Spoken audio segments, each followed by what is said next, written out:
This is a Relay project. Real Talk starts right now. Here's Ryan Jesperson.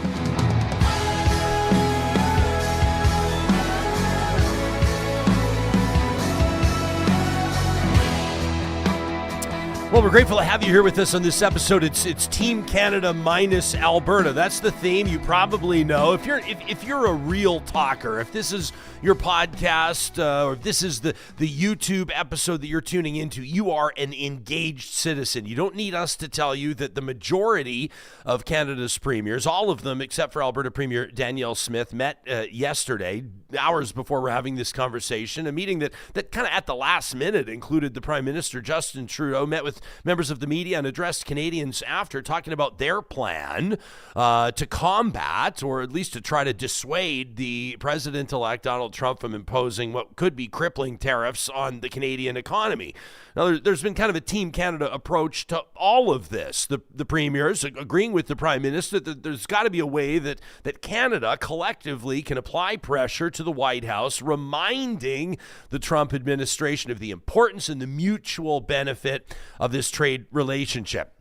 If you're like me, you have your doubts. Donald Trump, an entirely different animal. But in this episode, we're going to get into the play, that is the national play, and Alberta's play as well. Premier Smith on vacation in between visits to Florida. You remember she was down at Mar-a-Lago, a meeting at Kevin O'Leary's invitation with President-elect Trump. She's now on a week vacation. Everybody gets vacation. But then she's back to Florida for the inauguration of the president. She'll be the only Alberta premier that'll be down there for that. But she's been speaking to the media. She's been releasing statements about why she refused to sign on to a letter that all other premiers did. Why Alberta, by way of the United Conservative Government and Premier Smith, is not eager to see and will not accept tariffs on Canadian energy, on Alberta oil and gas going to the United States. And she's made an argument on pipelines that didn't happen, like Northern Gateway and Energy East, saying that Alberta was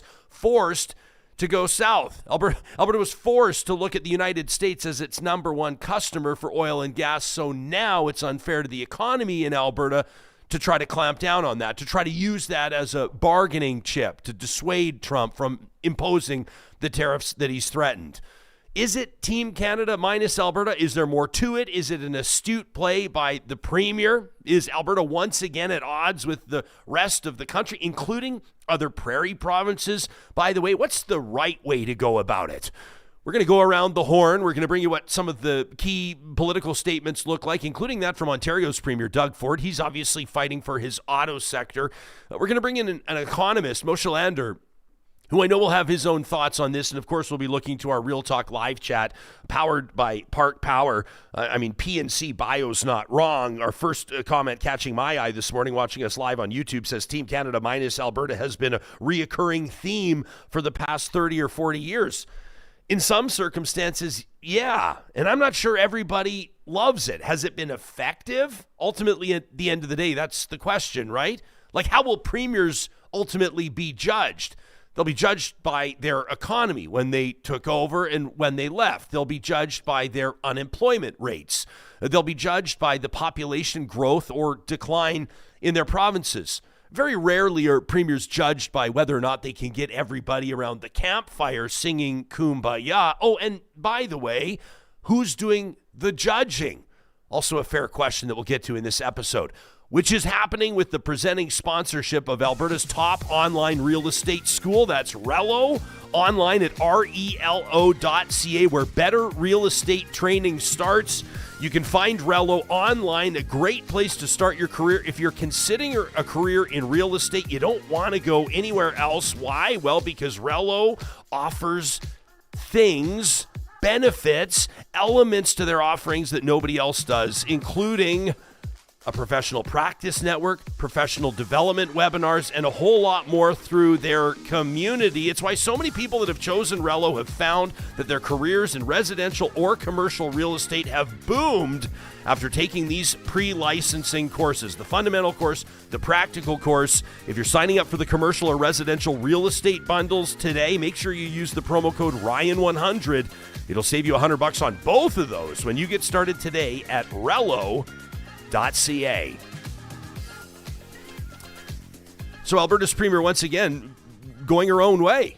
Going Alberta's own way after deciding to avoid that meeting or not attend, or I guess cut short her vacation, to put it accurately, to meet with the fellow Canadian premiers, catching them by surprise, by the way. You may have heard the premier of New Brunswick last night. She says, this was news to me that Alberta wasn't going to be there. We didn't get the heads up, she said. And listen, we live in Alberta. I'm a born and raised Albertan, and I'm all for Alberta standing tall and asserting itself on national and international stages. Make no doubt about that. So this kind of jumped out at me, Johnny. I appreciated this tweet from Simon Osler. Simon works in, he's a former newsroom leader. You know, he was an assignment editor in Toronto many moons ago. Simon, many of the first or beginning years of his news and media career were in the province of Alberta, so he was a familiar name. And I sure appreciated his tweet about 12 hours ago where he said, I'll be listening to my favorite Alberta podcast, Ryan Jesperson's Real Talk, tomorrow to hear reaction on this. Okay. And I thought, wow, Simon, geez, I sure appreciate that. And then the first reply to his tweet was from this account, this person by the name of Robin Roasting. I don't know who Robin really is. They have the profile picture of John Wayne, so it kind of gives you a sense of how they're wired. But Robin is consistently holding me accountable, shall we say. Hey, we like it. Robin is a recurring commenter on Twitter, and Robin says, well, here's my prediction. There's going to be a lot of earmuffs, kids. There's going to be a lot of Team Canada bullshit and sanctimonious spewing of Confederation, et cetera, et cetera. Canada is fucking Alberta again, and this time they're trying to go in dry. Jeez, Robin says, face it, Danielle Smith is fighting hard for Alberta, and the liberal media honks can't stand it. Simon Everclassy says, well, I guess you'll have to tune in to find out. Simon knows that we appreciate the downloads, but I want to be clear about this. This is not liberal media honking at the expense of Alberta. Okay, our loyalty is to this province. We cheer for this province. I've reiterated many times we do not cheer against Alberta. But when you're the lone holdout on a Canada First strategy, I just don't know that it makes sense for Albertans. We better hope that it does, right? I mean, this latest divide stems from this national effort, as discussed, championed by all of the other premiers, all of them who signed on to this letter, to present a united front on issues that impact every single Canadian. There's no denying that. Be it economic stability or trade relations or protecting vital industries like oil and gas, like forestry, like steel, like the automotive sector, like ag, the idea is strength in numbers. But Premier Smith seems to believe that Alberta's better off going it alone, kind of thumbing its nose really at the rest of the country. So I get that the Premier's job is to put Alberta first. That's literally the job description. That's the gig. But the reality is that we don't live in a bubble, right? Alberta doesn't sell a whole lot of its oil and gas to Alberta. Our ag products, many of them go outside Alberta, outside of our barns and silos. This is a province whose economic health depends on its ability to move goods across borders to provinces and countries alike. And so for a premier like Danielle Smith to balk at national cohesion, especially when it comes to issues like trade agreements or federal support mechanisms, it's a risky game. Doug Ford, the Ontario premier, obviously working hard to protect his auto sector. He had mused about turning off power to the United States a couple of weeks ago. A journalist caught up with him, this from the National last night on CBC, following that premier's meeting. And Premier Ford, they asked him, because he signed on. I mean, how about that ball cap he was wearing, by the way? I think I got a photo here. Should we talk about that? I would actually buy that hat. What did you think about this hat? I thought this was kind of cool. Canada's not for sale. Yeah, he's got the blue hat instead of the red. You're not going to catch Doug Ford in liberal red. But he's got the blue hat on. It says Canada's not for sale. And by the way, you know how Trump has 47 on the side? Yeah. Did you see Doug Ford has 1867? Yeah. The year of our Confederation. So it's like a polar opposite. The opposite color, different kind of tagline. It's great. But for a premier of Canada's most populated province, one of, undeniably, obviously, the economic engines of Canada, to throw in a ball cap with a suit at a First Minister's meeting. Always looks weird. He got everybody. It is kind of an interesting look, isn't it? I like the hat. But I like the hat. He got everybody talking. I bet you could sell a whole bunch of them, and I'm sure that they probably have plans, or maybe they already are. Sign me up. Yeah, but this is what Doug Ford had to say. So he's in a similar position to Smith. He's got one big industry in particular. I don't want to gloss over all the others, but let's say if you had to assign one industry to each of the premiers, Danielle Smith's going to be oil and gas. Doug Ford's going to be the automotive sector in the context of tariffs. And on Danielle Smith, not attending the meetings, not signing the letter. Here's what Premier Ford had to say about it all. That's her choice. That is her choice. But I have a little different theory. I have a different theory that protect your jurisdiction, but country comes first. Canada's a priority. Country comes first. Canada's a priority. Now, there hasn't been a lot of talk over the last 40 years, and there haven't been pop-up political parties that have gained any momentum in Ontario relating to separating from the country. Okay, that is a reality in Alberta, and whether or not it's a majority sentiment, it's a sentiment nonetheless. So it's one that I do think is relevant here. We do need to consider. I'm not saying, and there will be more from Danielle Smith in just a second, I'm not saying that this is fodder or grounds for kick-starting or pouring fuel on that fire on separation or sovereignty talk. I think that's ridiculous. I've made my personal position clear. But Canada First probably resonates a little bit more in Ontario than Alberta. But I also guarantee you there's more than a few million Albertans that believe that Canada First should be the top priority in dealing with the United States. So the question really is, what does Alberta get out of this maverick posturing? Like, does Alberta believe it can have a trade relationship or any relationship exclusively with the Trump White House? You have to assume that that's the seed that the Premier's trying to plant, meeting at Mar-a-Lago with Donald Trump, even if only for a couple of minutes. Her communication with the President-elect has been very positive in the sense that she believes that Alberta has a lot to offer. She doesn't buy into the idea of the trade deficit. She said as much on this show on December 19th. You can go back and listen to that episode. So I'm not sure, though, either that we're supposed to believe that this isolationist approach is going to make other provinces, let alone the feds, eager to work with us. Now, the elephant in the room, or one of the many, this is like an elephant sanctuary. There's so many elephants in these rooms right now, but one of them is that the Prime Minister's on his way out. He's resigned as leader of the party. By the way, as we're talking to you, we're a couple of hours away from Mark Carney's expected announcement that he'll seek the leadership of the Liberal Party of Canada. But everybody's expecting a Conservative government led by Pierre Poilievre the next time that Canadians go to the polls. That will be this year, just a few months from now, probably. Or will Danielle Smith's position attract international investors who prize stability and cooperation? I'm not sure that's how it works. Now, everywhere you look, you'll find criticism of Danielle Smith's approach here, and her supporters, well, you'll find them going to the wall for the position that she's taking. The critics are saying that she's sacrificing long-term prosperity for short-term political points. They might have a point. This isn't about protecting Alberta's economy, is it? Ultimately, the critics will say this is about playing to a base that eats up the rhetoric of sticking it to Ottawa and maybe the rest of the country, no matter the cost. I want to play you a clip. It's about a minute and a half. This is from January 13th. This is just a few days ago. This is the Premier on vacation, meeting with members of the media. You're going to hear the question. You're going to hear her answer. But it's the tone I want you to listen to. I want you to listen to how many times she says irritated or irritating. This is the message that Danielle Smith's sending, not just to the White House, not just to Donald Trump, not just to the 350 or 400 million Americans.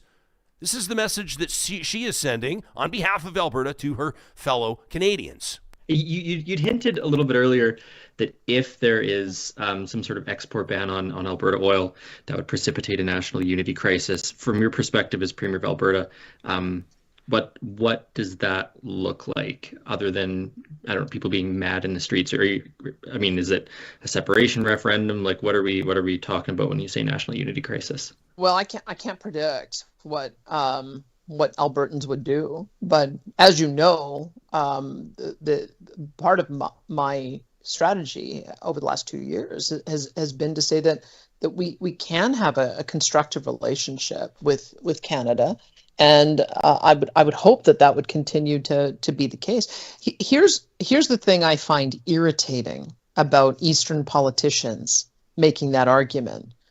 The reason I find it irritating is because we could have had Energy East, which would have expanded our ability to support our friends in Eastern Canada and also been an export market off the East Coast.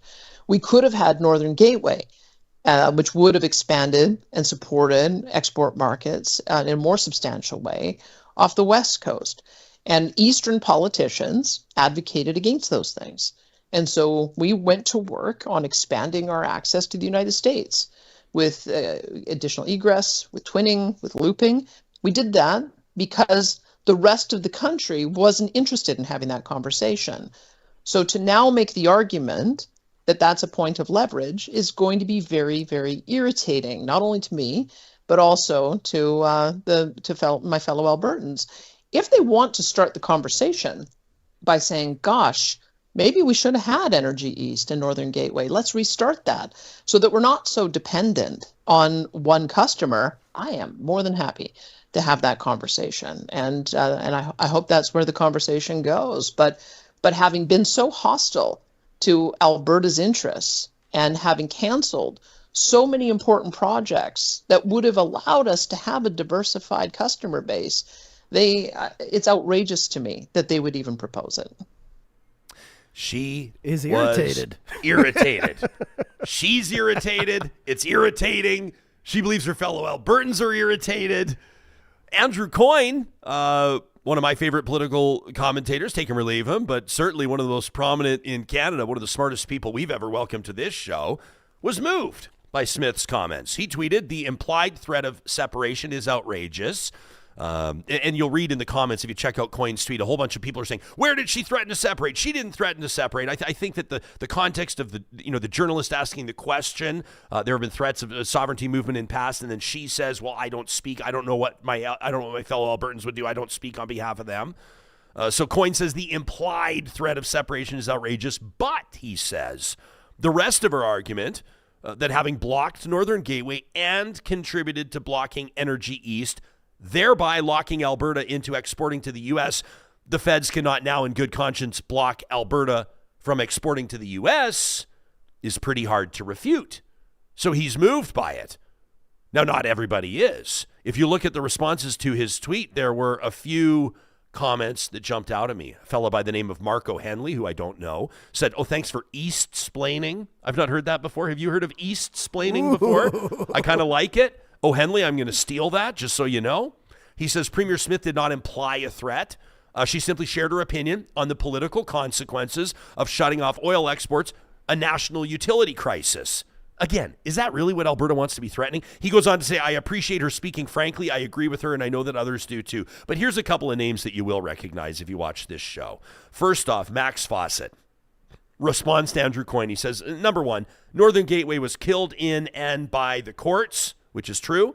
Says the Trudeau government simply signed its death certificate and promised to get Line 3 and TMX, the Trans Mountain expansion, built, and it did. He says, and number two, Energy East was a dead letter the moment that Keystone came back on the table in 2016. Andrew Leach, noted economist, said blocking Energy East, responding to Andrew Coyne, he said, TransCanada had two pipelines at the same time once Keystone came back to life under Donald Trump. So TransCanada and shippers backed the Keystone horse and lost. There was no case for Energy East in the face of a bullet line to the Gulf Coast. So there's kind of tit for tat. There's kind of he said, in response to what Danielle Smith had to say about this. I mean, here's the deal.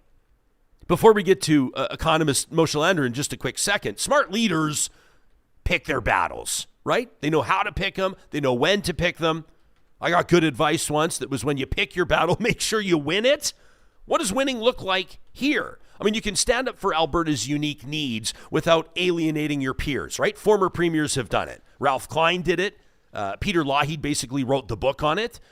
Jason Kenney even did it. For all of his flaws, he managed to keep the door open with other provinces. But what we're seeing from Danielle Smith kind of feels less like calculated leadership and maybe more like a stubborn refusal to play well with others, with the other provinces, with the other premiers, right?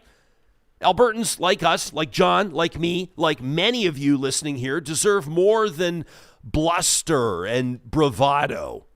They deserve a leader who's going to fight for the province and recognize that working with others is part of the job. And the fact of the matter is that Alberta's future, industries, prosperity, communities are always going to be tied to what happens beyond Alberta's borders. The export angle on this is enormous. And pretending otherwise isn't just naive, it's reckless. So here's the question. When the dust settles on the latest meeting with the premiers and Smith is back from her visiting D.C. for the inauguration of the president, which we'll obviously be talking about. Wyatt Sharp, by the way, is going to be down there. Our favorite teenage correspondent. He's going to be joining us the morning after the inauguration. Amazing I'm looking guy. forward to this. Yeah. But the question is, what will Danielle Smith have achieved for Alberta? Like, will she have walked away with something tangible, something that will boost the economy, create jobs, or improve lives? Or did she just dig the trenches a little bit deeper, making it harder for this province to get what it needs when it matters most? This is the question where we say time will tell. And you can let us know what you think to talk@ryanjesperson.com. You can leave a comment on this episode on YouTube, or, of course, check in on any of our social media platforms. This conversation will continue in just a minute with Moshe Lander, a senior lecturer of economics at Concordia University. But first, John, we want to remind Real Talkers to experience the power of love and memory in Bluebeard's Castle. That's right. This is a profoundly moving opera from the Theatre of Sound in London. Judith's journey through Bluebeard's doors becomes a poignant exploration of dementia, identity, and the heart. Directed by Daisy Evans with a new English libretto and music arranged by Stephen Higgins, comes a story that resonates deeply with anybody touched by memory loss.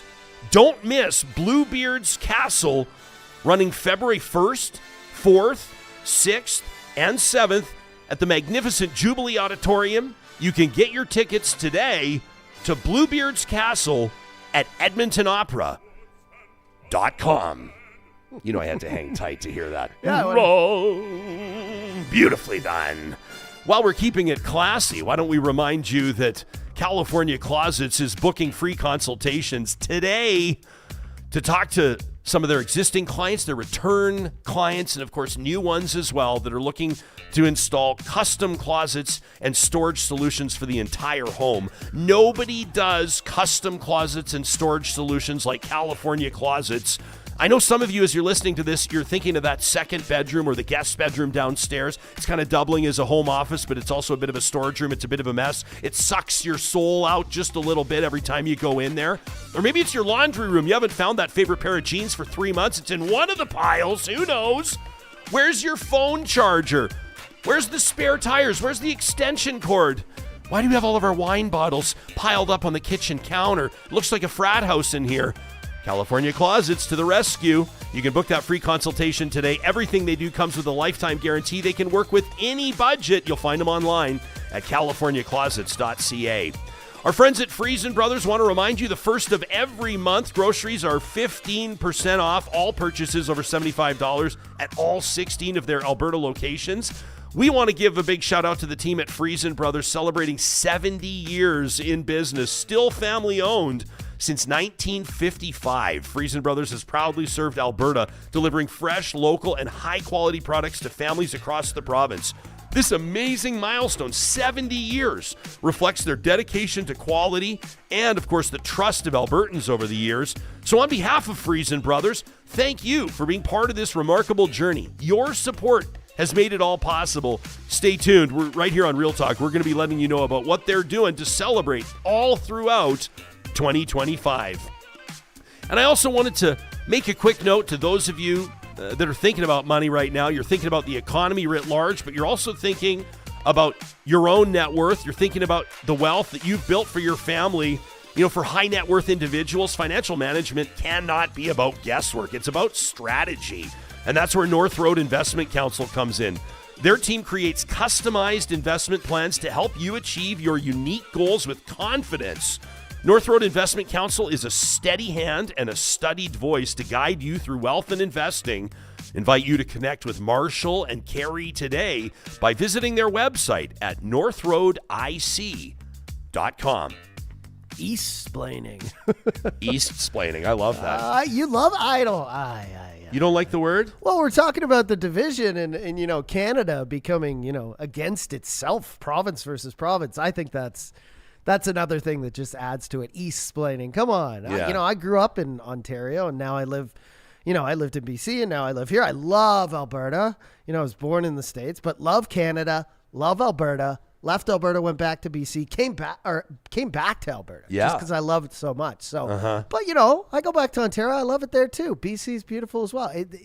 It just seems like another insult that we're throwing at, you know, ourselves. And you know what? Trump is over there laughing. Yeah. When he hears this stuff, he's like, this is exactly what I wanted. I want everyone in an uproar. I want everyone fighting amongst themselves. And then I come in and, you know, I take the dominant stance. He's creating instability. Exactly. Right? He's creating instability, which is obviously a negotiating tactic. On a Real Talk live chat powered by Park Power, your friendly local utilities provider, Denis, watching us live on YouTube, says Donald Trump will step on Danielle Smith at a moment's notice. We've also got a comment here from RA. I don't think the RA, but RA, who says, I am definitely in favor of Alberta becoming the 51st state of the U.S. Boo! He says those Albertans who don't like it should move to BC, Ontario, or Quebec. Or respectfully, RA, how about you get the fuck out of here and move south? Moshe Lander is a senior lecturer in economics at Concordia University. I'm pretty sure all of his other media interviews do not welcome him to the show, hot on the heels of an F-bomb, but it's a pleasure to welcome him here. It's nice to see your smiling face, my friend. What do you make? I mean, you're an expert in economics, in trade, in what drives business. What are you making of this story, in particular, Alberta not signing on to this letter with all the other premiers? So I, too, am a transplanted Albertan. So I grew up in Ontario as well. I've been in Alberta for 25 years. I don't think that the Premier is looking to protect Alberta's interests. I think she's looking to push her political agenda. I know you talked about that earlier in the show. If she were really interested in trying to be part of Team Canada, there's an easy solution here for her, which is behind closed doors. She says to whether it's Trudeau, to the other premiers, if she believes that the pipeline snafu was Eastern Canada's doing, then she says, look, I'll put my signature on this. I want compensation. When the trade sanctions hit, when damage is done, I want a transfer from the rest of Canada to Alberta. And as long as I'm protecting my citizens, or at least as long as we're sharing the pain equally among Canadians, hey, you got my support. But I think she's lone wolfing it here. And I agree with that comment earlier on the chat that said that at a moment's notice, Trump will step on her throat, or whatever the exact wording was. He likes divide and conquer, and unfortunately, she's played right into his hands. Yeah, no kidding. We had I want to give credit to the Real Talker who said this, but the chat is banging today, so I've lost it if I'm being honest. But somebody, one of our amazing, insightful, engaged audience members said, notice that there are other industries in Alberta. I think it might have been Real Talker Super Chat Ken that said, like ag, for example, the ag industry could absolutely be hammered by tariffs, and there's no talk about that. Kind of easy to see who's swaying or who's carrying the biggest influence with the Premier's office. It's oil and gas. News to nobody. Yeah, and look, if you look at the political map, the way that they voted for Trump, there's an entire section of the mid part of the U.S. that is built on farms and agriculture as well. And so at what point does he turn his lens on Alberta, saying you and Saskatchewan are competing with us, maybe not as aggressively as oil and gas, but you know what? You're going to become the next target, right? I don't think that if you give in to the bully or you try and appease him, he's going to go away. This is merely going to be the opening salvo in what is going to become a trade war. And that's what he's going to thrive on. He's going to say, all right, I'm going to up 25 to 50 or to 100 or to 200% tariffs, or I'm going to start targeting particular politicians, particular regions, and inflict as much damage as I possibly can. This is what he meant by economic force. It's not going to be pretty for Canada. And so I think that where she's protecting the golden goose for Alberta, she isn't really thinking about what could happen to those secondary sectors that also build the backbone of Alberta. Let's not forget that on the Alberta flag, it's not oil, it's wheat. And so that's a major industry that she's overlooking here, and the damage that could be inflicted on it if she decides to lone wolf. How important, I mean, we know that Canadian exports of oil and gas, in particular out of Alberta, are a considerable portion of the overall economic activity that happens. The hundreds of billions, the trillions of dollars in trade that have happened over the years. How much of a bargaining chip is oil and gas? Like, what sort of a loss is this? Like, I don't want to start cracking on other Canadians. That's not my goal here. But if Newfoundland starts talking about fisheries, or if BC starts talking about forestry, which could be a thing, how important is it, would you say, to have Alberta's signature on board? It is important. And it's not necessarily because oil and gas is more important than fisheries. It's because there's unity there. And that's the important part. If you read the biography on Trump, if you read some of the behind the scenes that went on during The Apprentice and the way that he runs his business, there's a common theme that runs through it, which is divide and conquer. He loves nothing more than to pit one side against another and watch the fight ensue. And then decide to pick a winner from that. I mean, that was the premise for The Apprentice, in fact, just as a TV show. And it's what got him the ratings. You need to have unity, whether you agree with it or not. And so I've said before that if she wants to scream behind closed doors, and if she wants to point fingers and call people names, that's totally what she should be doing. Like you said, Alberta first, that's the job description. But once the cameras come on, once the mics are open, she has to be on board with everybody. If you saw in the press conference yesterday, Scott Moe, the Premier of Saskatchewan, he didn't exactly look like he was totally supportive of what was going on, but at least he went in front of the camera and said, hey, I'm on board with this. It's not necessarily the best for Saskatchewan, but it's the best for Canada. There is a way in which she could be saying, look, I understand what it's going to do to the oil and gas industry, and I understand that Alberta's going to take it on the chin more than the rest of Canada. And I'm even going to say that Alberta's been taking it on the chin more than the rest of Canada in other issues over the last 4 decades. But in this particular case, the tariffs are wrong. Trump is wrong. I'm not going to support it. The fact that she's even going to the inauguration, she's not going as a Canadian delegate. She's going as her own person. And that itself is a problem. She's right to go as a private citizen, or she has the right. But it does send a clear message that when nobody else from Team Canada is going to that inauguration, again, it's another message that's being sent that she's lone wolfing. Yeah, it's kind of we see premiers, political leaders do things on their own dime. Well, sometimes it winds up being on their own dime. I'm thinking of Alison Redford going to Nelson Mandela's funeral. She ended up having to pony up like $50,000 once that news broke. But I think of was it Jason Kenney that went and stood in line to see Queen Elizabeth? What do they say? Lying in state. I'm probably messing that up, but that was another example of a Canadian premier on their own dime, on their own time, going to do something that was important to them. Danielle Smith attending the inauguration of Donald Trump would be another example, but obviously more supercharged, more attention grabbing than any of the other examples. It's no surprise that some premiers are conservative, some premiers are liberal or more progressive. Some, obviously the political spectrum is well represented across Canada. So you may say, well, yeah, Danielle Smith is an ardent conservative. Maybe she admires Donald Trump for whatever reason. She believes that there's benefit. Maybe she can bend his ear while she's down there. Maybe it's the optics. She wants the photo op. It'll play well with her base. Ultimately, do you think it's a mistake for her to attend on the 20th? Yeah, you can't be attending an inauguration of somebody who's about to inflict damage on Canada. And whether she likes it or not, it is going to inflict damage on Alberta. Like you can't be there. You have to be absent merely as a symbolic protest that I don't agree with what you're about to do to us. I can't be there to support you. The other examples that you cited, right? Nelson Mandela, Queen Elizabeth, they weren't about to target Canada. It was there to pay respects to people that maybe weren't necessarily friends to Canada, but didn't have it in for Canada. If you think back to Trump's first presidency, when we were renegotiating the NAFTA agreement, he even tried to splinter Mexico off from Canada in the negotiations. That's what he's doing now, writ small, where he's playing one province off of the rest of the country. So you can't be there. Private citizen, your own dime, I don't care. It has to be that when you're there, people are not going to see you there as Danielle Smith, private citizen. They're going to see you there as Danielle Smith, Premier of Alberta. And that's going to be tacit support then when Trump argues why these tariffs are good for Canada. He's going to say, hey, the premier of the biggest oil exporting province in Canada, the one who relies most on the U.S., was there to support me. So you can't tell me that these tariffs are bad news for Canada when she's there. So she becomes a pawn in the game. I think it's best to avoid it. I'm surprised that her people around her aren't necessarily telling her that this is not good news, not for the way that Canada sees her, but it could play badly outside of her very strong base here in Alberta. Ms. B is watching us live on YouTube. She's chiming in on our Real Talk live chat powered by Park Power. Check them out online at parkpower.ca. Ms. B says all of this just looks less and less like level-headed negotiation and more like tossing Alberta under the bus for the sake of an out-of-control ideology. I know how the premier would respond to that. She'd say this is the opposite of tossing Alberta under the bus. This is standing for Alberta. This is standing for Alberta industries.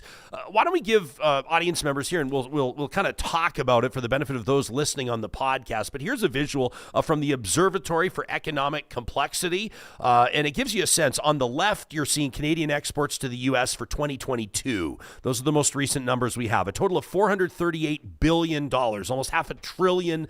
On the right is American exports to Canada, a value of about $308 billion. But if you look at here, what Canada sends the United States, the biggest export is crude petroleum, represents 27%, or a trade value back in 2022 of about $117 billion. Next up, and not insignificant, petroleum gas, refined petroleum, cars, motor vehicles, parts and accessories, under 3%, Moshe, which I was a little bit surprised at. Wood, sawn wood, about 2%. Baked goods, 1%. Kind of gives you an idea of who's swinging the biggest stick.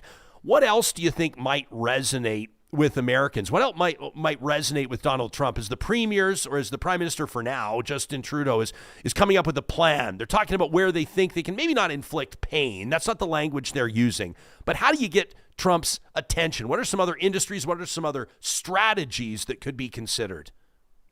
Well, we went through this with NAFTA 4 years ago with him, and the attempt to try and inflict pain on Canada then through trade sanctions. We fought back strategically.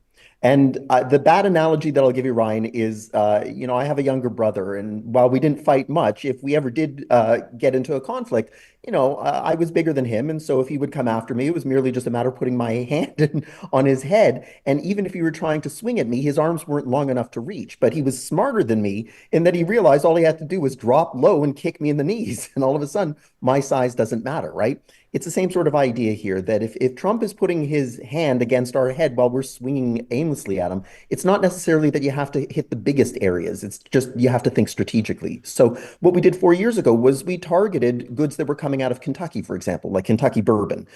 Mitch McConnell was senator for Kentucky, and this got his attention, and therefore it got Trump's attention when he gets in the president's ear and says, look at the damage you're doing. We went after Utah, where Orrin Hatch was based. Now, in this administration, it doesn't look like he's going to be beholden to the traditional Republican establishment. But if you find the people that are closest to the president and you find a way to target their products, you don't necessarily have to inflict maximum damage. You just have to inflict strategic damage. And hopefully that's what grabs his attention then. And then at that point, then does he back away from it? I don't think he would, but maybe it minimizes this exploding into something much more serious. Johnny and I are both chuckling at your metaphor about you and your little brother, him kicking you in the knees. I like that. And the swinging arms when he's holding it. It's like great visual. Every great family Christmas movie. Moshe, what exactly? I mean, Kevin O'Leary, reportedly was the one that invited Danielle Smith down to meet with Trump at Mar-a-Lago. He got everybody talking with that white suit, which is just amazing. He got us talking a couple of weeks ago with this proposed $70 billion Wonder Valley, whether or not people think that's actually going to happen. But what's he doing here? It's like he's brokering, like Kevin O'Leary all of a sudden is in the mix. What the hell's going on? That is the cult of personality right there. You got Kevin O'Leary and Donald Trump, right? Two of the biggest faces on TV over the last decade. And the fact is, unfortunately, what he's saying is just total garbage. He was on a competing show where I heard him talking about the idea of currency union and what a great story this would be for Canada. I had given the host a question to ask him, and it was very clear that he really didn't think through the consequences of currency union. Sharing an American currency would be even more devastating for Canada. Further integration into something that looks like the European Union would be a disaster. And if you're not sure why that would be a bad idea, just ask Europeans how they feel about the European Union right now. We would be the little brother, but locked in an irreversible situation, similar to the way that Greece is suffering under the thumb of the European Union. They're not getting a lot of benefit from it, but it's almost impossible to leave. I'll give you a bad analogy again. It would be like a loveless marriage. You're stuck in it, but neither party wants to leave the other. And it's better that Canada retains its sovereignty. And so further integration isn't necessary. We already have a free trade agreement. You want to have more integration? Just deepen that free trade, but protect that invisible line that Trump's talking about. It might be invisible, but it's really important. And I don't know what Kevin O'Leary is pushing other than maybe just a little more camera time. And maybe, of course, there's something in it for him personally and his business interests on both sides of the border. Yeah, he's going to be selling white suits on his website next week. I guarantee it. Hey, I am part of the problem. I am one of those that has basically been coronating Pierre Poilievre over the past while, just based on polling, just based on my gut instinct and what appears to be obvious as the next Prime Minister of Canada. We still have to have a campaign. We still have to have an election. There's all my caveats. But Pierre Poilievre has not been afraid. He picks his moments, but he's not been afraid to counter Danielle Smith's messaging in past. There's not exactly an alliance there. I think of the Alberta pension plan as an example. He went on the record, said that he doesn't support it. He thinks it's a bad idea. What role do you think that the now official opposition leader, though Parliament is prorogued, what can he play in the context of this Team Canada approach? You know, the Liberals can go in front of the mics and say, hey, the election hasn't happened yet. The result isn't known yet. There's still a chance. The leadership candidates haven't been determined. All true, and they have to say that. But I agree with you. It's going to be a Conservative majority in about 4 months' time. So behind the scenes, he can be a broker between the Liberals, between the premiers, and between Danielle Smith. While they don't have to see eye to eye on everything, they do have a common base of support here in the West. And so he can say, listen, I understand that you don't trust Trudeau or you don't trust the Liberals or you don't trust Ottawa in general, but there are people that can bridge that gap and can act as brokers. Preston Manning is always one that comes to mind as well. But in his case, he's going to be the prime minister. So he can say, look, even if you don't get what you're looking for in the next 2 months, 3 months, 5 months, by October at the latest, I will be prime minister. You know it as well as I know it. So just go with the flow for now. And privately, we can have a little brokered side deal that when my party comes to power, because we're going to have a majority, we're not really going to have a lot of debate in Parliament. We can get you what you need to make sure that there's maybe an adjustment to equalization payments, which he's made context about before, or something else that you need from us. We'll be there to help you. But for now, you got to get on board. An American journalist asked the president-elect, as you know, as this audience knows, whether or not he was considering using military force against Canada, which I just had a moment where I was like, what are we talking about right now?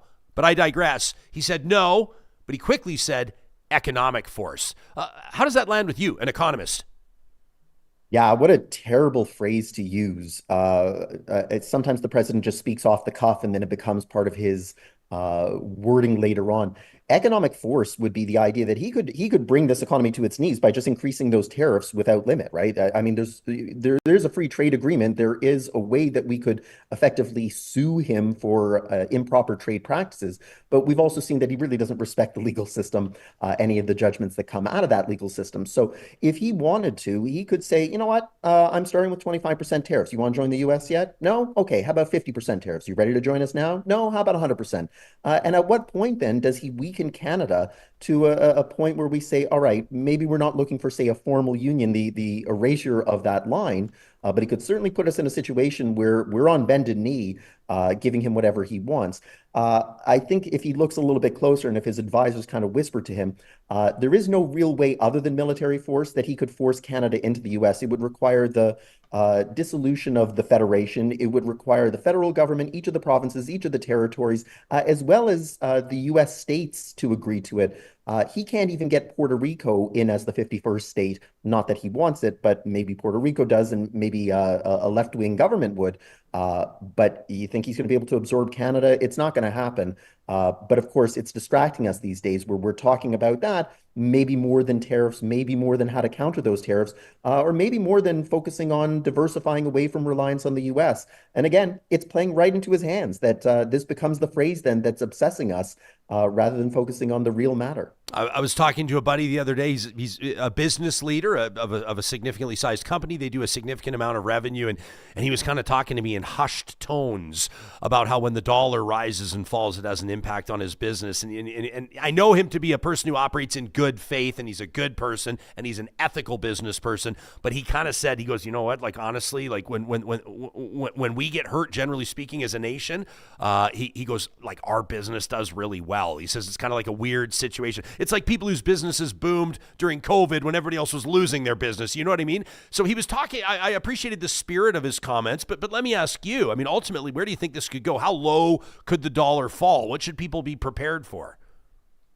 I think the record low was about 25 years ago. We saw it go to around 62 cents. It's hovering around 70 cents, give or take now. I think that we could very easily be talking about a dollar in the 60-cent range, but I don't know that it's going to go down into the 50 cents. I don't even know that it's going to get down to 62. Remember that markets are very, very efficient, Ryan, and so they don't wait for the tariffs to come into play. The moment that Trump won the election, the dollar fell because there was this recognition that, okay, the tariffs are coming. They're not going to wait for the actual act to take place. So unless there's any sort of change in behavior in the coming weeks or months, I think we might be near the bottom end of the exchange rate. But that said, when it's hovering around 70 cents, working in the other direction, that's about $1.42. So for anybody who's thinking in Alberta about a Vegas getaway or going down to Arizona, you're tacking on an extra 40% onto that In-N-Out burger or onto your gambling at the casino. That's pretty devastating when you're used to adding only, say, 20 to 25%. Moshe, I can't wrap this up without. I want to ask you if you saw Lawrence Martin's special, his column in the Globe and Mail. This was about a week ago. The headline reads: Gretzky and Orr need to have a. Did you see this? Need to have a real face-off with their man Donald Trump, and he goes on and basically writes. He writes, "What do you think of your pal Donald Trump now, Wayne Gretzky? Do you still want to hang with him at Mar-a-Lago while he threatens to use economic force to wipe away the Canadian border?" He challenges Bobby Orr. "Do you like how your friend is threatening the country with a 25% tariff? Talks about it being the 51st state. Do you still think, as you've said of Mr. Trump, that he's, quote, the kind of teammate I want?" Martin goes on to say the president-elect is treating Canada, a historic friend, a great trading partner, an ally in war and peace, like an enemy. Are you, our two greatest hockey legends, going to speak out and stand up for Canada, or will you remain silent? Do you think Wayne Gretzky's threatening his legacy right now? Bobby Orr as well, for that matter? Well, I will add the disclaimer here that I am a lifelong Flames fan, so I have no love lost for Wayne Gretzky. He tormented me as a child in the 1980s when the Battle of Alberta raged wild. You and me both, buddy. Now, all he has to say is, I'm going to be friends with whoever I want to be friends with, but I'm a Canadian and I support Canada. And I don't agree with anybody, friend or no friend, who's going to harm Canada's economy and the country that I love so dearly. He doesn't have to talk about whether he wants to be prime minister or not. Nobody takes that seriously anyway. But by staying silent, it does call into question, what are you doing? You want to be friends with him because you get free tea times and your son-in-law gets the opportunity to practice, and cool. There's nothing wrong with that. But again, the silence says a lot too. And fine, he doesn't really come up to Canada all that much anymore, and he's not really involved in the politics of the country. But he does have to at least say, that's the country that gave me everything. And the other thing, of course, that Albertans have to remember is just think about what happened when he was traded to LA 35 years ago and how much resentment that there was that he had been shipped as an export to the US. He needs to say something at least, even if it's just a 2-line press release. I have no interest in being prime minister, and I don't agree with anybody who looks to harm Canada's best interests. That said, I'm friends with him not because of the politics. I'm friends with him because of the common Gulf experience, whatever. Sure. And that's all he has to say. Right. Moshe Lander, a senior lecturer of economics at Concordia University. Thanks for this, man. It's great to see your face again.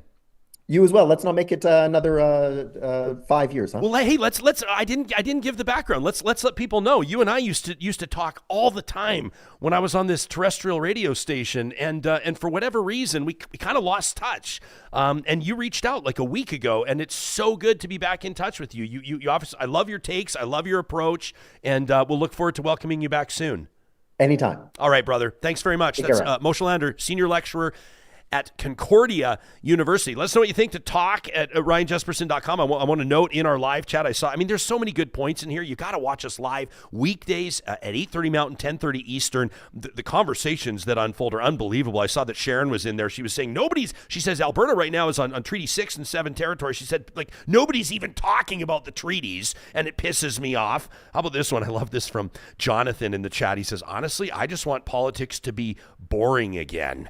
Says, I I wish that charisma was not the reason that people got elected. Jonathan, I hear you. And gosh, you got to be careful what you ask for, right? Because you need charisma. You want that compelling leader. You want somebody that can communicate priorities that you believe in and bring people over and build the party and fundraise and get elected and form government and impact change.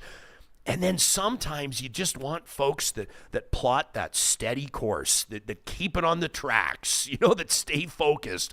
I understand exactly where you're going with that, and I think that that's a great comment. You can also send us an email anytime to talk@ryanjesperson.com. And if you want to hear more about Danielle Smith, the quest for control, the quest for power, let me direct you to our January 15th episode. That was one episode ago with independent journalist Jeremy Appel. He's got a piece in Alberta Views talking about the United Conservative Party and how they're looking for more control. And we get into that. What does that look like? Bills 18, 20, 21. Jeremy lays it out, and it was really an excellent conversation, including some of the comments there. We appreciate those of you that like and share our content on YouTube, that leave a comment there. We try to respond to as many of your comments as we can. Oh, and by the way, don't forget, at albertaviews.ca, you can subscribe for 1 year. That's 10 issues delivered right to your door, 50% off. So it's $20 for the year with the promo code AVRJ. Alberta Views, Ryan Jesperson, that's AVRJ at albertaviews.ca. In just a moment, we're welcoming a real talker to the show. He's going to be making his debut. There was a conversation that unfolded. Johnny and I yesterday got into talking about DEI, diversity, equity, and inclusion, and how the University of Alberta is moving away from it. They're replacing it with another acronym. It remains to be seen if it will be effective, but that's not the only organization or notable group, corporation for that matter, that's moving away from DEI. So is Starbucks, McDonald's, Costco, some of the world's biggest. Well, a real talker was kind of giving me the gears on diversity in the chat yesterday, and we had a friendly but challenging and very real email exchange following the show, a private one because he's a regular emailer. And at the end of the day, he said, Jesper, would you please just read this to the audience? And I said, nah, Garth. I said, why don't you just join me on the show? Why don't we talk about it like real people do? Why don't we prove to folks that this is a talk show and a community unlike anything else?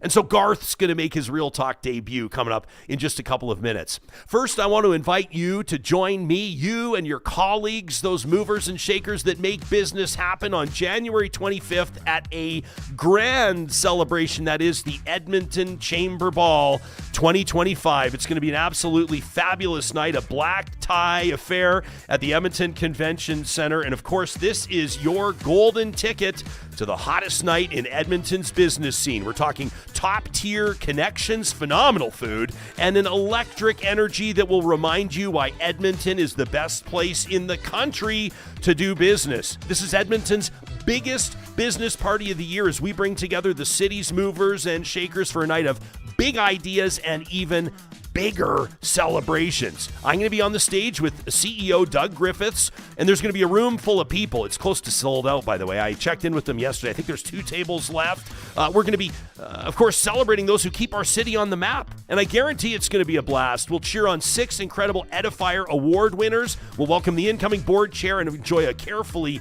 crafted meal. So mark your calendars, Real Talkers, January 25th, Hall D at the Edmonton Convention Center. You can get your tickets today at edmontonchamber.com.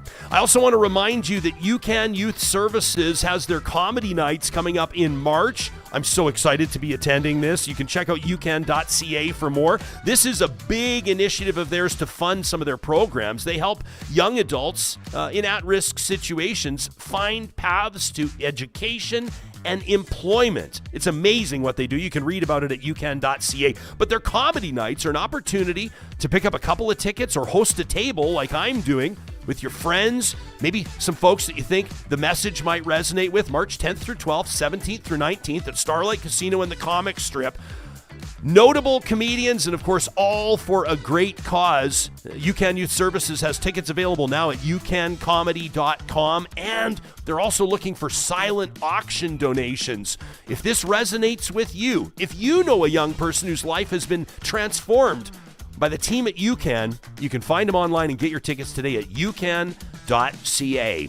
Kubi Renewable Energy has big plans for 2025. Their 2024 was basically a rocket ship as they officially became the busiest solar installer in Western Canada. And of course, that means they are hiring right now because they're going to be hitting the ground running. Or do I say hitting the roofs running? Don't run on roofs, kids. Ooh, you even said roofs, not roofs. Yeah, roofs. Roofs. That's the Americans, isn't it? Yeah, the that's roofs. Kubi Renewable Energy, of course, is proudly headquartered out of Edmonton with beautiful offices in Calgary, Lethbridge, and Kamloops. If you're anywhere near there, you're an electrician, a salesperson, you work in HR, they'd love to talk to you. You can check out the careers link today. Find that new opportunity as part of Canada's green energy movement at kubi.ca. And we always want to give a special shout out to the team at Complete Care Restoration. If you're the same as me, when you've worked with somebody or you've hired somebody to do something and they've hit it out of the park, you speak about them with a bit more enthusiasm. That's the case with Complete Care Restoration. They're the ones that built our beautiful Mercer Warehouse studio. This is the studio we come to you on every day. You know, this is more than 110 years old, this building. So they had some unique challenges. They navigated them all masterfully. We watched them do it. It was incredible, and we're thrilled with the end result. Now, most of their business is in disaster restoration, restoring properties, rebuilding peace of mind. If you find yourself in a situation where you need a professional helping hand, somebody who can take over the file and work with the insurance company so you don't have to, remember, emergency services are available 24/7 with Complete Care Restoration. So we're talking about DEI yesterday, kind of on the fly, kind of out of the blue. It wasn't something we planned on, but as you know, oftentimes our episodes go that way. Maybe someone in the Real Talk live chat prompts a conversation and we pick it up. But as John and I acknowledged during that conversation, we're also two middle-class, straight, white guys. And so when we talk about issues that involve diversity, equity, and inclusion, a lot of times we have to acknowledge that our lived experience just isn't sufficient for an adequate deep dive into the subject matter. It's why we're so sincerely grateful when Real Talkers take the time to leave those comments on our YouTube episodes, to chime in on our live chats, and of course to send us an email. That's exactly what Garth did. And as I told you, he asked me to please read an email to you, the audience, to represent his perspective on DEI, but I just felt that the entire show would be better served if Garth would agree to talk to us, and that's exactly what he's done. And Garth, I want to let you know how grateful we are that you've agreed to step up as a Real Talk community member, as a member of this family, as you put it, and share your experience with us. Welcome to the show. It's nice to see your face for the first time. Well, thanks for having me, Ryan. Yeah. Good to be on the show this morning. This conversation about diversity, equity, and inclusion resonated with you, obviously. You were all fired up yesterday. Take us into what was prompting your comments. Well, it's mainly based on my experience here in Canada and in Alberta, and more specifically in Edmonton. I am not the kind of person that believes that things are stacked against me. And so the way the conversation was going, I kind of wanted to interject a bit. And what I said in the live chat was, last year you had 3 Black guests on the show. It was 2 in February and 1 another time, which was a professor, right? And that, as I said in the email, would seem a bit nuclear, right? So what I was trying to get at was that not everybody will have the opportunity to make it onto your show. If there is a subject matter that needs to be discussed, I'd imagine that you would find the best person to bring forth that subject matter. So to go find somebody just because of the color of their skin to bring forth a subject matter that they are not competent in would be ridiculous. And that's how I pretty much live my life. That's how I've, been here in Alberta, and that's how I've succeeded. And that's how I'm trying to raise my kids to, be able to work for themselves, make a name for yourself, and let your reputation speak for you. Yeah, so we, and I haven't, like, I didn't go through our roster of guests last year to get the exact numbers. I'll take your word for it. I'm pretty sure you're a regular audience member, right? Like you catch a good number of the shows. That's the impression I get based on the amount that your feedback is amazing. I was looking back through our email history. It's like you've been in the flamethrower. I think you've submitted positive reflections. Like you're a really valued audience member. And I shared with you in the email, and I don't want to get too into this. Kind of like this is a little bit more like the ingredients as opposed to the finished product. But you're right. We do always want to have, number one, credible guests for sure. Number two, the best possible guests for sure. But there is an element that, as I was addressing yesterday, that I truly believe is very important. And whether that's in talk shows and media or film or policing or business ownership or executive boards or whatever. I mean, the list is endless. I think it's really important for young people in particular to see themselves represented. And I do think that there is a great degree of value in the spirit of DEI. And so I will say there have been instances where if we're looking to bring a guest on the show and there's like a man or a woman and we've had like 3 straight men on the show, I might say, well, let's go with the female guest. Or there might be an opportunity. I think of a Real Talk roundtable that we had when Bean Gill was having that show on disabled Albertans that was airing on CBC Gem. That was something that was important for us to talk about. National Day for Truth and Reconciliation or Black History Month or what have you. These are things that we do prioritize, but you're right. We don't go ahead and try to book a guest just based on their ethnicity or their sexuality or their religious beliefs as opposed to their credibility when it comes to the subject matter of what we're talking about. I think that that's a productive stepping stone toward having a bigger conversation on the value of DEI policies and initiatives and maybe why some big corporations, some educational, post-secondary institutions are walking away from these types of things as well. Yeah, well, and that's the thing. Like I said, it's unsustainable because you're not going to be able to deliver in every aspect of it, right? And in my opinion, it creates a sense of entitlement. And in some situation, you can say entitlement is good. If you want to look at it from, say, a Black person's standpoint. I've heard the case being made that, Black people were held back for years. And so it's time for Black people to have some form of upward movement, right? But my premise on that is that we can do it for ourselves.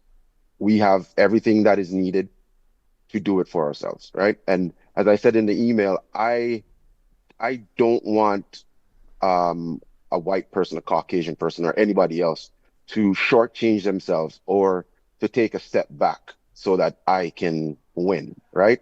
Like, to me, that's the most disrespectful thing.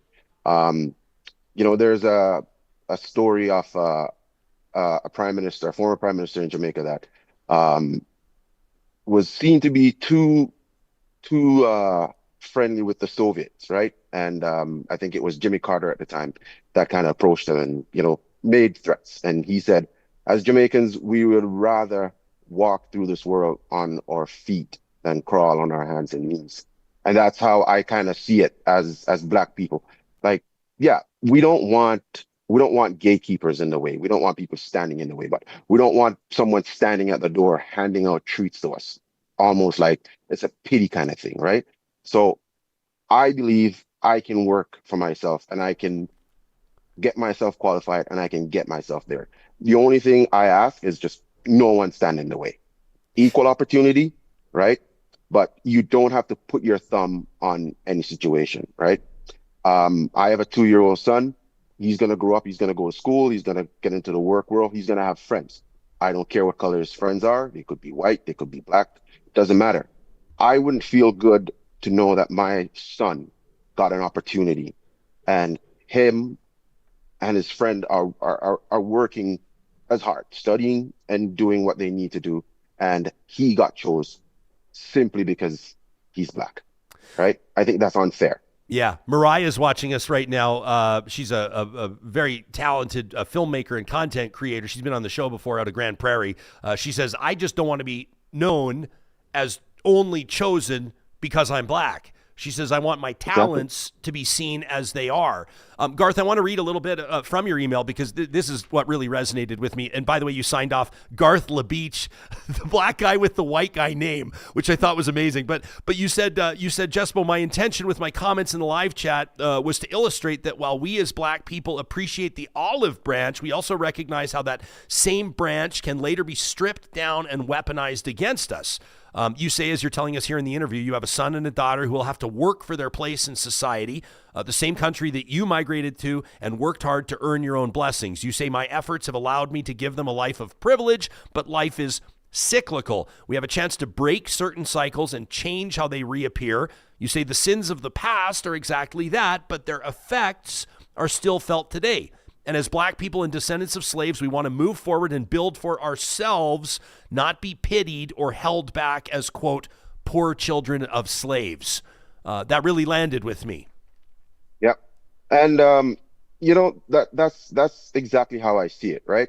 There are lots of atrocities, and lots of different people have faced different atrocities over the years and in their past, right? There has to be a time when we decide to say, okay, if reconciliation and growth is what we truly seek, right, and equality, then of course we have to say, all right, you know what, we lost, and we're not going to seek revenge. We're not going to try to enslave white people, right? We're just going to go on as equals, right? So just don't stand in the way. Don't put your thumb on the scale and allow us to go. Some people may have to start from a further place back, but the thing with life is sometimes when you're coming from further back, you're built for it, right? You have that extra push. You know the ground you have to cover. And so you have to study hard, train hard, whatever you need to do. You have to carry that extra load to go forward, right? There are different people. Like, the color of your skin is not an automatic win, right? There are people, white people, who, for some disabilities, may not have the same opportunities I have here in Canada, right? I migrated here 12 years ago, and I've had boundaryless opportunities, right? I've had different people help me out, giving me opportunities, help me along the way, and I've turned around and I've done the same. Doesn't matter what the color of the skin is. My job now as a supervisor, I mentor different kids and adults, everybody. Doesn't matter the color of your skin. All I see is another person seeking an opportunity. Someone gave me an opportunity, and my duty is to return that. And so that's all I want to see. Like, the best way for reconciliation for any group is to just clear the path, don't stand in the way, and give everybody an equal opportunity. I sure appreciate you joining us, Garth. In your industry, I don't know if you want to name the company, feel free if you do, but what sort of, you talk about the mentorship that you've received and provided. What general industry do you work in? Okay, so I'm a heavy duty technician here in Canada. Like heavy equipment? Yeah, heavy equipment, mining equipment. So I work for a company called Heavy Metal Equipment and Rentals. We're the largest heavy equipment rental company in North America. So people in the trades are heavy duty mechanics, on-road, off-road, welders. Those are the people I tend to deal with. I work out of their shop in Spruce Grove, which I'm one of the foremen there. So apprentices and yeah, there you go. Cool, buddy. We got to show your website. People can check out heavymetalequipment.ca. Can I say that's one of the coolest company names I've ever heard of? Heavy Metal Equipment and Rentals. Yep. You guys must have good Christmas parties. You know it. And we're hiring. You're hiring. We're hiring. Smart man. There you go. We're hiring. Yeah. So, hey, let me ask you.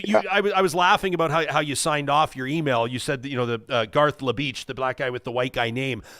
We were talking yesterday about, and I don't have it in front of me. I had 24 hours to look for it, and I didn't. But there was that case study in the United States that the individuals that had been experiencing difficulty on their job hunts, they're submitting their CVs, they're submitting their resumes, they weren't getting interviews, and then they changed their name. Whether it was their surname or sometimes it was, first and last name that they changed, and then they found that they were getting interviews. Did you make that note about your last name, La Beach, in reflection of that? Have you experienced situations where people thought that they were going to be talking to a white guy, and then you showed up, and then you could tell that the scenario had shifted? Is that what you were getting at in your email? I've never had that in say, like, on a job hunt situation before, but I've had instances where someone showed up to site, like when before I transferred down here, like I used to work for the same company but at one of the oil sand sites. Okay. And someone would come on site to start their first day, and they'll be told to, when you get to site, go see Garth La Beach. And I'll be standing there in a group of white guys, right? And they'll come up to the first white guy and say, "Hey, are you Garth?" And they're like, "No, that's Garth." And then, after chatting and, getting them settled down, they're like, "Honestly, man, I was looking for a white guy." And I'm like, "Why?" Is it like the name, Garth La Beach? And so, like, a lot of people, they think my last name is spelled like Lac La Biche. Right. Right? So Garth, not your typical black guy name, right? People think Garth Brooks, and then the last name, a French last name.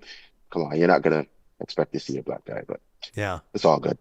Hey, listen, man, I've appreciated. I was showing Johnny your email history with us because when I search your name in the inbox, and you have engaged with this show, you have made this show better since basically day one. You've emailed us dozens of times, and I can't tell you how much I appreciate it. It's very cool, and I think it was Tracy and some others were saying in our live chat how neat it is to put a face to the name, and as well to include a perspective that's a real lived experience on the show on a subject that I know resonates with and matters to a lot of people. So thanks for making time for us out of your workday today. Yep. And thanks for having me, man. And of course. This is one of the reasons why I love the show, and why it's real talk. And like I said, my background here is from my my vacation in Jamaica, and I couldn't stay away from the show even when I was in Jamaica on vacation. I had to sneak away from the wife, and buddy, music to our ears. I hope it didn't get you in trouble with your wife. The best thing you can do is watch it with your wife. You get the whole family in on the mix. Yeah. She's like, hell no, we're on vacation. Hey, Garth, thanks for this, man. Work safe out there. All right, man. Thank you. Yeah, Have a great day. You got it. That's Real Talker Garth La Beach. I love that. That was a great interview. Yeah. You know what? I respect that. And he wrote me, like I said, I don't want to talk too much about his emails, but he basically wrote such a good email into the show yesterday. And it just kind of struck me. I was like, I'm not reading this. This guy needs to come on and talk about this himself. I just want to, again, reiterate to you, our audience members, how much we appreciate you, that this show is nothing without you, and that literally every single one of the emails that you send to us, we read them. Except for like 6 of you, which are blocked, and you know exactly why. I'm just joking. But thanks to Garth for joining us. I just thought that was great. I noticed a comment here from Peaches, who, where is it? Everybody's chiming in now, but I'm scrolling back. Our live chat powered by Park Power, your friendly local utilities provider. Peaches basically said the spirit of the comment was I love this. He said, you can obviously bring on talking heads all the time, but this is an expert perspective.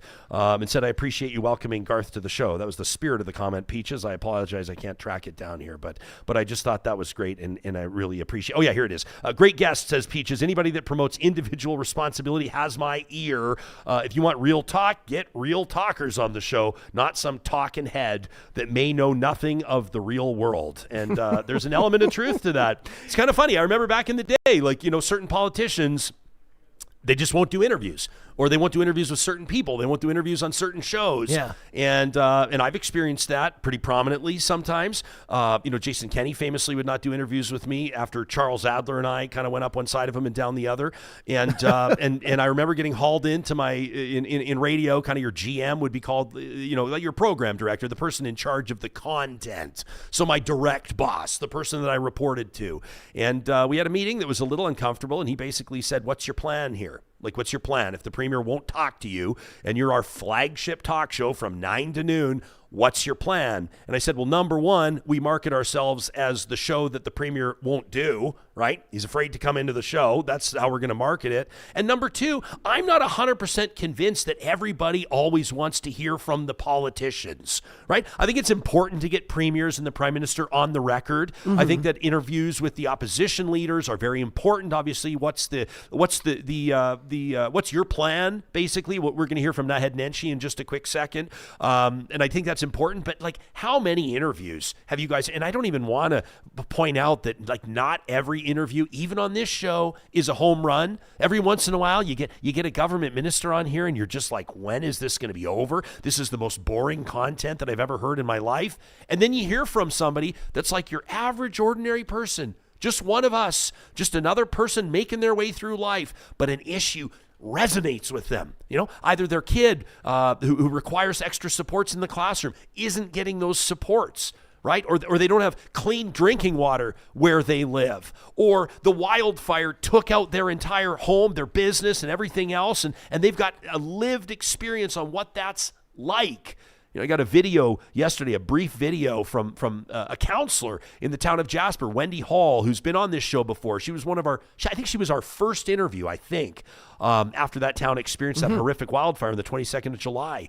And she sent me a note just yesterday. She said, finally, the cleanup is happening. And it was her family's turn yesterday. And the big excavator was there, taking away the debris of their home so they can start their rebuild. That is lived experience. That's real life stuff. And so, Peaches, I do agree with you that I do think a lot of times it's not always the biggest name interviews that you get. Yeah. It's always a bit of a flex. When you get the sitting prime minister in your studio, that's a flex. When you get the premier at the end of the year, you get the mayors in, you get whatever, that's always great. Every talk show wants to have that. Those are the biggest numbers. Obviously, people pay attention to that, but that's not always the interview that provides the most value. And I think that that's a great point from Peaches in the chat. Why don't we get to what Naheed Nenshi had to say about this? So he's obviously he's the leader of the Alberta NDP. As you know, he's not yet the leader of Alberta's official opposition. He will become that if and when he wins Edmonton Strathcona. That's the riding, obviously, that Rachel Notley served for many, many years. That's where Nenshi's going to run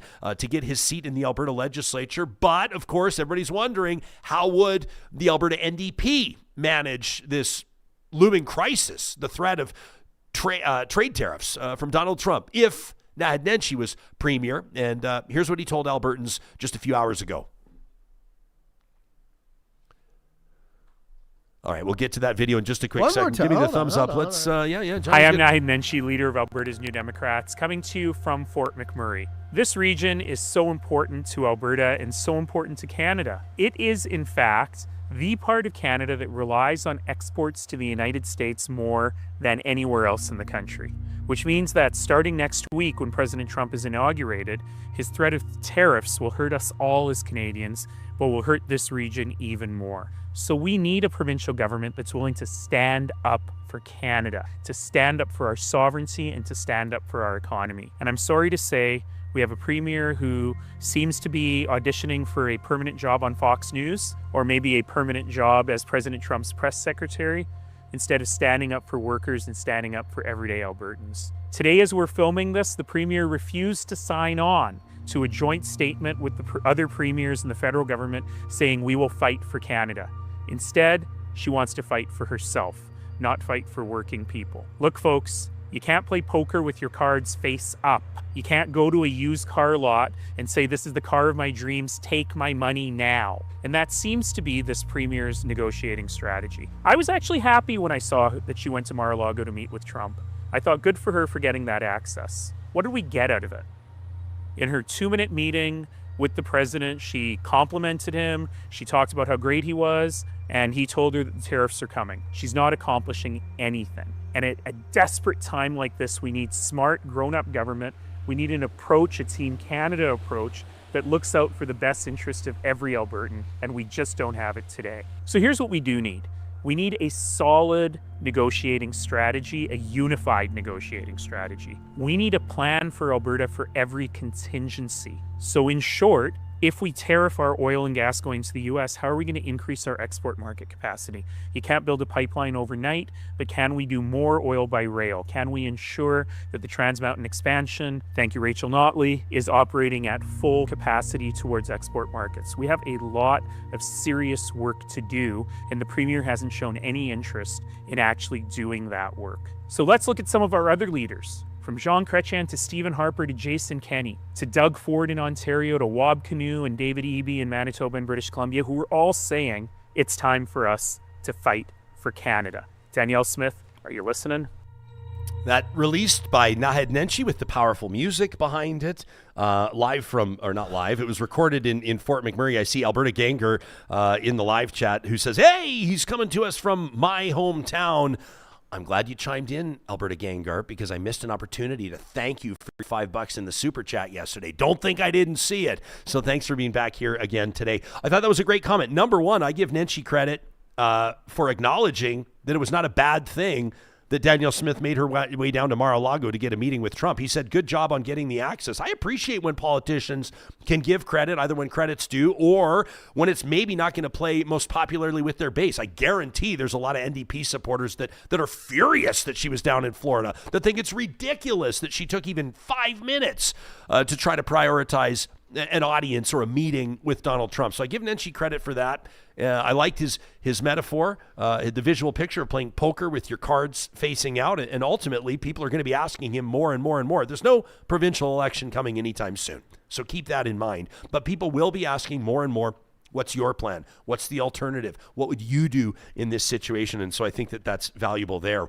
Brian, we see you in the live chat. You're watching us live on LinkedIn right now. Thank you very much. Brian says, what's the title of this show all about? Team Canada minus Alberta? What? What we're talking about, of course, is Alberta, the lone outlier, not signing on. As a matter of fact, not even attending the First Minister's meeting. Danielle Smith had a pre-scheduled vacation. She's in Panama. But the point is, Alberta did not and will not sign on to an otherwise nationwide commitment. Every other premier, the provinces and the territories, signing on collectively to a plan to do what Canadians can at the provincial and federal level, elected representatives, industry, and otherwise, to try to apply some reverse pressure to remind the Americans of the mutual benefit of that trade relationship. We did want to mention one more thing before we sign off, and this was fun. I had talked about this selfie, this alleged selfie between Donald Trump, Danielle Smith, and Kevin O'Leary that a friend showed me. Somebody that I know and respect, somebody showed me at the Oilers game the other night. They came up and said, "Have you seen this?" And I went, "Come on, man, that can't be real." And I lamented. I apologized to Real Talkers that I didn't have it handy to show it to you on the show. Now, apologies to the podcast listeners, but here it is for those of you that are watching us everywhere else. It popped up again when Alberta's former deputy premier, former minister of education, and a friend, Thomas Lukaszuk, posted it again, and he says, "I'll refrain from comments." Now, the reason I wanted to show this is that Lukaszuk's post of this selfie, which is not real, it's obviously not real, has 250 comments. It has like almost 200 shares. Yeah. But here's what I wanted to, and whether or not Lukaszuk knows this, I'm sure he does. He has to know. Look on the bottom right hand, Johnny, if we can punch that in. I was just going to say that. It's tagged by Grok. Grok, the AI image generator, has its watermark on the bottom of the image. So I know that many of us, myself included, can easily be fooled by AI, by artificial intelligence and image generation. And we're going to have to be more and more careful of this kind of stuff because obviously, use your imagination. This could really go sideways in a number of different contexts. But this is the selfie I was talking about, which is obviously not real. Danielle Smith, Donald Trump in the white suit, and Kevin O'Leary basically wearing like my grandmother's like drapery as a suit in the background. Hilarious selfie, but obviously not real. But to most people, and we were talking about this yesterday, you look at this photo, you immediately know it's wrong. It's like when you see a news article and just the sizing is wrong, the captioning is wrong, the dictation is just off, the spacing, there's spelling mistakes. This screams to me false. But Ryan, I actually have a video of us. Oh, really? We went down to Mar-a-Lago as well. Oh. Yeah. Oh. People don't know. Oh. We did a quick interview with Donald Trump. I didn't think we were telling anybody. Yeah, we brought our Real Talk pop-up, and you can find this on the web. We didn't mention it on the show because we didn't want to, Yeah, we don't want to ruffle any feathers. We're not big talkers, but here's us, with Donald there Trump down in Mar-a-Lago. There he is. There he is. The Donald jumps in with us for the photo. So this is something, I just made this last night on another app. It wasn't Grok, but I just went in and put Real Talk podcasters, Johnny Infamous and Ryan Jesperson from Edmonton, posing with Donald Trump for a selfie. Boom. I got this video. And there now, you have granted, it doesn't look like us when we turn, obviously, but this is how crazy AI is getting today. You can create a video in 30 seconds of us with someone.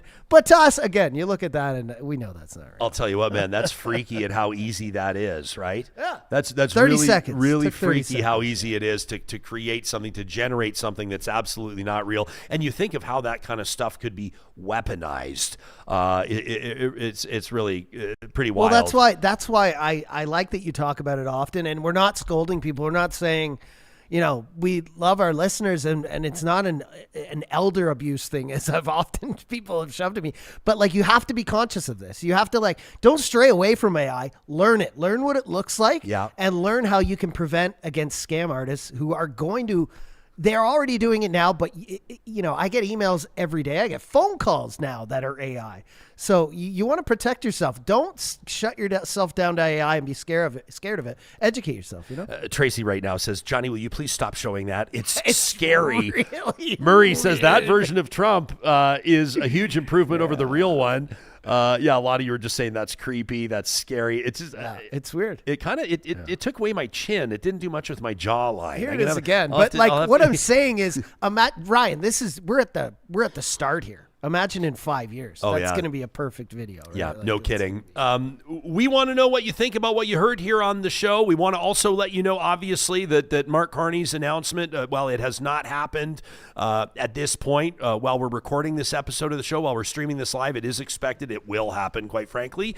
Today, out of the city of Edmonton, Mark Carney will throw his hat into the ring to be the next leader of the Liberal Party of Canada. And we are obviously, as one of my former assignment editors used to say, we are efforting to bring an interview, a one-on-one interview with Mark Carney to you here on the show. We're always working behind the scenes, fueled by your feedback to our email inbox, your comments as well in our YouTube episodes. Thanks to everybody, the more than 20.2 thousand of you that now subscribe to the show on YouTube. We appreciate you. It takes 2 seconds to do. It's free, and it's a great way to make sure you don't miss anything, including the shorts, the highlights, the flamethrower, and so much more. Make it a great day, everybody. Check out the events link for more on the Real Talk Pond Hockey Classic. Room for one more team on February 1st. We'll talk to you soon.